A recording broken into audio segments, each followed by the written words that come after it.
हमारा देश भारत, जिसका नाम पराक्रमी राजा भरत के नाम पर रखा गया, ऐसे ही अनेकों राजाओं और समाज का उद्धार करने वाले मनीषियों का अनुसरण कर कालांतर में विभिन्न जातियों का उदय हुआ। इस भारतवर्ष के ब्रज क्षेत्र में आज से हजारों वर्ष पूर्व चंद्र वंश में राजा ययाति के दो पुत्र हुए। बड़े पुत्र पुरु, जिनके वंश में कौरव और पांडव हुए, तथा दूसरे पुत्र यदु, जिनके पराक्रम से चंद्र वंश सुशोभित हुआ और यदु वंश कहलाया। उनके पुत्र सहस्त्रार्जुन ने अनेकों युद्ध जीते, जिससे वह सहस्त्राजीत कहलाए। उनके आगे की 24 पीढ़ियों में ऐसा कोई पराक्रमी नहीं हुआ। वंश आगे बढ़ता रहा और इसी वंश में एक और पराक्रमी राजा सातवत का जन्म हुआ, जिनके यहाँ दो पुत्र वृषणी तथा महाभोज पैदा हुए।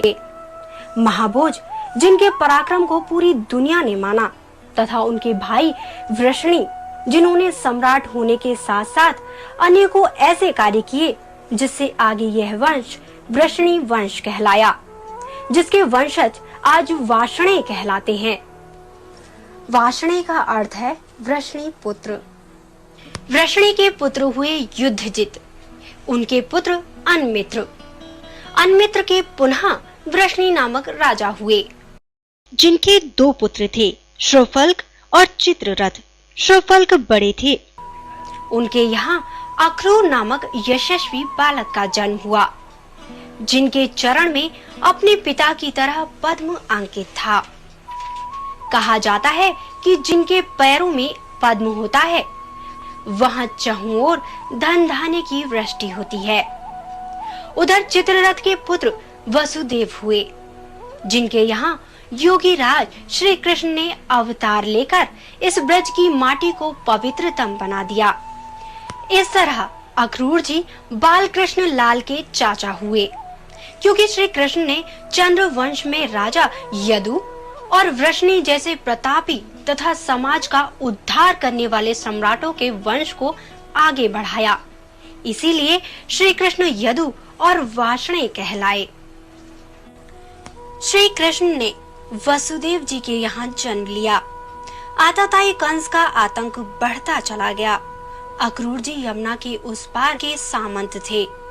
अक्रूर जी परम वैष्णव और श्री कृष्ण के अनन्य भक्त थे। वह ये अच्छी तरह से जानते थे कि आतताई कंस का अंत श्री कृष्ण ही कर सकते हैं। अक्रूर जी बलराम और श्री कृष्ण को लेकर कंस का मर्दन करने के लिए मथुरा लेकर आए। मार्ग में वृंदावन के पास भतरौड़ नामक कालिंदी तट पर अक्रूर जी को ऐसा एहसास हुआ, कहीं मैं इन बालकों को दैत्य कंस के पास ले जाकर कोई पाप तो नहीं कर रहा। आत्मग्लानि होने पर अक्रूर जी ने यमुना में छलांग लगा दी। यमुना तल में जब अक्रूर जी ने देखा कि भगवान श्री कृष्ण विराट रूप में हैं, जिनमें ब्रह्मांड के समस्त जीवों का समावेश है, वही परम स्वरूप मेरे सामने खड़ा है, तब श्री कृष्ण के विराट रूप के दर्शन कर अक्रूर जी ने बाल स्वरूप श्री कृष्ण और बलराम से कंस का मर्दन करवाया। कालांतर में ब्रज के वणिक समुदाय ने उन्हें अपना अग्र पुरुष माना। इस प्रकार वाषणे समाज का उदय हुआ। जहां भगवान श्री कृष्ण ने अक्रूर जी को विराट रूप में दर्शन दिए, आज वही स्थान अक्रूर घाट के नाम से विख्यात है, जहां श्री कृष्ण और बलराम जी की प्रतिमा स्थापित है।